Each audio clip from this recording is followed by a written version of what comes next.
इस बीच चंद्रयान 3 मिशन के सफल होने के आखिरी पलों में पूरे देश की सांसें अटकी रहीं, क्योंकि चंद्रयान 2 मिशन के दौरान पहले तो सब कुछ ठीक चल रहा था, लेकिन आखिरी पल में ही वो मिशन फेल हो गया था।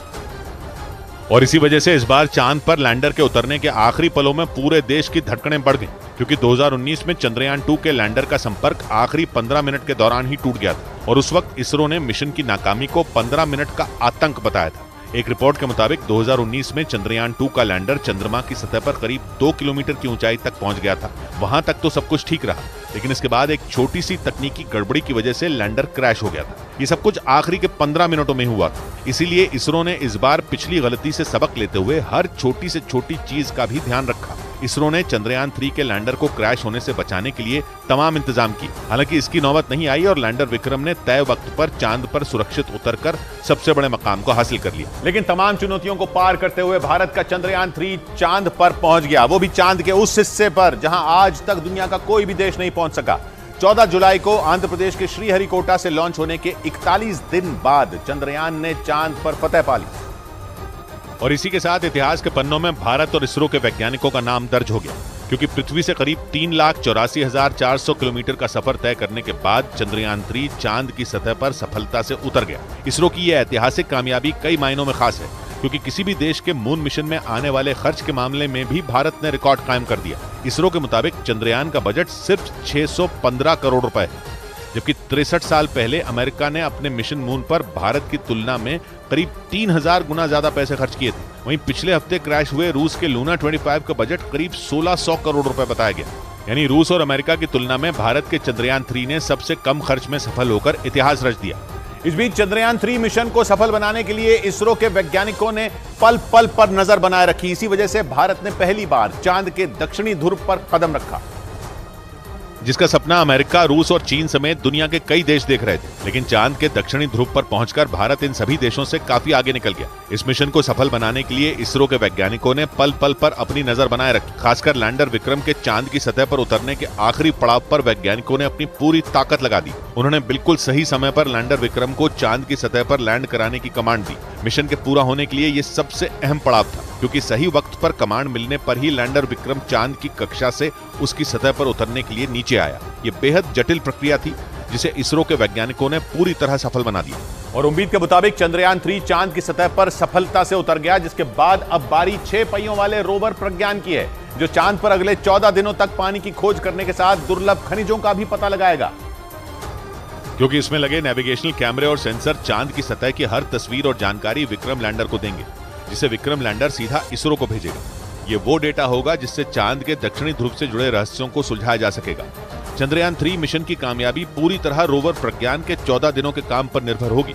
इस दौरान जैसे जैसे प्रज्ञान चांद की सतह पर आगे बढ़ेगा, भारत की पहचान चांद की सतह पर दर्ज होती जाएगी। क्योंकि रोवर के पहियों से राष्ट्रीय चिन्ह, अशोक स्तंभ और इसरो के लोगों की छाप चांद पर पड़ती जाएगी। अगले 14 दिन के दौरान प्रज्ञान एक सोलर पैनल के जरिए खुद ही चार्ज होगा, जो 50 वॉट तक बिजली बना सकता है। मतलब ये कि अपना काम करने के लिए जरूरी बिजली भी प्रज्ञान खुद ही बनाएगा। यही नहीं, रोवर प्रज्ञान चंद्रमा के उन रहस्यों से भी पर्दा उठाएगा जिनसे दुनिया अब तक अनजान रही, क्योंकि भारत के चंद्रयान 3 का रोवर चांद के उस हिस्से में पहुंच गया जहां दुनिया का कोई भी देश नहीं पहुंच सका। चांद की सतह की मिट्टी का सैंपल लेने, बर्फ का पता लगाने, वहां के मौसम का हाल जानने में रोवर प्रज्ञान पूरी तरह सक्षम बताया गया। क्योंकि इसरो के वैज्ञानिकों के मुताबिक रोवर प्रज्ञान को बेहद आधुनिक बनाया गया है।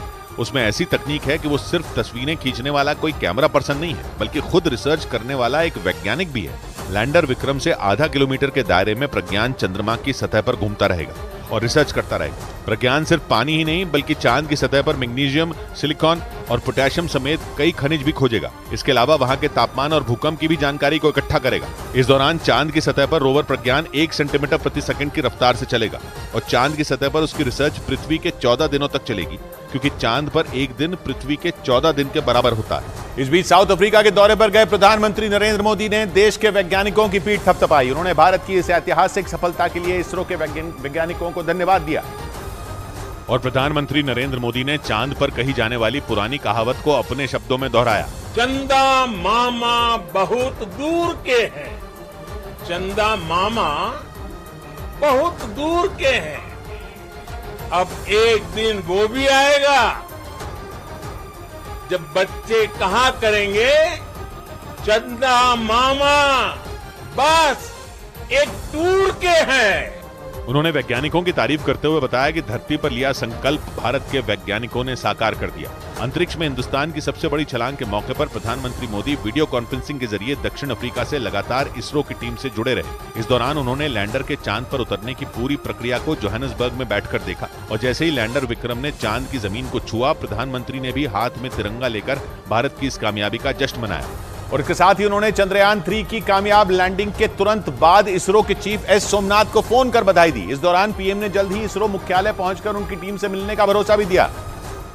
और इस दौरान प्रधानमंत्री काफी खुश दिखाई दिए। लैंडर के चांद की सतह पर उतरने के बाद इसरो चीफ स्टेज पर आकर वैज्ञानिकों की हौसला अफजाई कर रहे थे। उसी वक्त उनके पास दक्षिण अफ्रीका से प्रधानमंत्री का फोन आ गया। आपको, आपकी पूरी टीम को बहुत बहुत बधाई। जल्दी मैं आप सबको रूबरू में भी बधाई दूंगा। इसरो चीफ एस सोमनाथ ने भी प्रधानमंत्री की तारीफ की। Congratulate all of us and said that he would like to come and personally congratulate each one of us. प्रधानमंत्री ने इसरो चीफ को यह भरोसा भी दिया कि अंतरिक्ष में भारत के कदम अब और तेजी से बढ़ेंगे। उधर इसरो के वैज्ञानिकों के मुताबिक चंद्रयान 3 मिशन के तहत लैंडर विक्रम को चांद की सतह पर उतारने के लिए 20 जगहों का चयन किया गया था।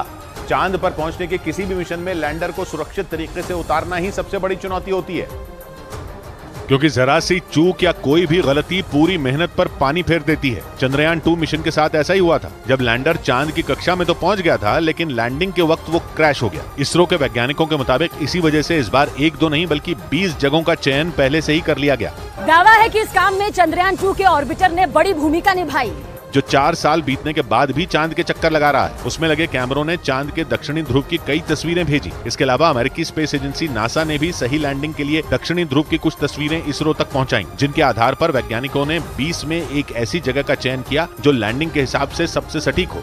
इधर भारतीय स्पेस एजेंसी इसरो के मुताबिक लैंडर विक्रम के चांद पर उतरने वाली जगह का चयन कई बातों को ध्यान में रखकर किया गया था। चांद पर सही तरीके से लैंडिंग कराकर ही किसी भी मिशन को सफल बनाया जा सकता है, जिसके लिए सबसे जरूरी है समतल जगह, यानी ऐसी जगह जहां अगर लैंडर को उतारा जाए तो वो क्रैश ना हो। चंद्रयान 2 मिशन में यही गलती हुई थी। उस वक्त तकनीकी गड़बड़ी से सॉफ्ट के बजाय लैंडर की हार्ड लैंडिंग हो गई थी, जिससे लैंडर ने काम करना बंद कर दिया था। इसे ऐसे समझिए कि लैंडर को चांद की कक्षा से उसकी सतह पर सही तरीके से उतारने की कोशिश की जाती है, ताकि लैंडर से रोवर को बाहर निकलने में कोई परेशानी न हो। इसरो के मुताबिक 2019 के उस मिशन में लैंडर को चांद पर उतारने के लिए आधा किलोमीटर की लंबाई चौड़ाई वाले दायरे का चयन किया गया था, जबकि इस बार लैंडिंग के लिए वैज्ञानिकों ने 4 किलोमीटर की लंबाई और लगभग 2.5 किलोमीटर की चौड़ाई वाले सुरक्षित इलाके का चयन किया, जिसमें न तो कोई गड्ढा है और न ही ऐसा हिस्सा जहां सूरज की रोशनी न पहुंचती हो, क्योंकि रोवर प्रज्ञान वहां सूरज की रोशनी से ही काम करेगा। उधर भारत की स्पेस एजेंसी इसरो के अलावा भी दुनिया की कई स्पेस एजेंसियां चांद पर भविष्य की तलाश में जुटी हैं। चांद की सतह पर अब तक सिर्फ भारत, अमेरिका, रूस और चीन ने ही सॉफ्ट लैंडिंग कराने में सफलता पाई है। लेकिन इन देशों के अलावा कई दूसरे देश भी इस रेस में मौजूद हैं, जो चांद पर पहुंचने के लिए अपनी पूरी ताकत लगा रहे हैं। अंतरिक्ष विशेषज्ञों का दावा है कि पृथ्वी और ब्रह्मांड के रहस्यों को जानने के लिए चांद पर पहुंचना बहुत जरूरी है। अमेरिकी स्पेस एजेंसी नासा के मुताबिक चांद पर पहुंचकर ही इंसान सौर मंडल के दूसरे हिस्सों और उससे आगे का पता लगा पाएगा। यही नहीं, चांद पर पानी की मौजूदगी और इंसानों के रहने के लिए वातावरण है या नहीं, इसकी भी जानकारी वहां पहुंचने के बाद ही मिल सकेगी। इसलिए कई देश चांद पर पहुंचने की होड़ में हैं। हालांकि वहां तक अब तक सिर्फ अमेरिका ही इंसान को भेज पाया है। 1969 में अमेरिका के अपोलो मिशन के जरिए नील आर्मस्ट्रांग ने चांद पर पहला कदम रखा था।